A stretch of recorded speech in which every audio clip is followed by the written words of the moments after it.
Ever stared at your beautiful Figma design, wondering how to turn it into actual code without having a mental breakdown? Well, today I'm showing you how to convert your Figma designs to clean HTML and CSS using Anima plugin, and trust me, it's way easier than trying to explain CSS positioning to your cat. The best part? Anima's free plan is perfect for getting started. You get 5 AI playground generations per day, 5 code exports from the plugin, 1 project, and thankfully, you don't have to share it with anyone else because collaboration can get messy. Let's dive in. First things first, we need to install the Anima plugin. Head over to Figma and click on the Action button on the lower menu. Go to Plugin and Widgets tab.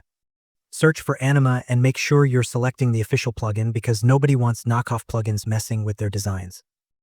Click Run to add it to your account. If this is your first time using Anima, you'll need to sign up, but I already have an account, so I'm skipping that step like I skip leg day. Now here's where the magic happens. Select the frame or component you want to convert. This could be a single button if you're feeling modest, a full section if you're ambitious, or an entire page if you're feeling particularly brave today. Time to export that code. Anima gives you options here, and choices are good. You can go with React if you're into that whole modern framework thing, or HTML and CSS if you prefer the classics. I'm going with HTML and CSS because sometimes simple is better, like pizza without pineapple. Now here's a pro tip. You'll see a toggle for fast or smart conversion. I always choose smart because who doesn't want cleaner, better code?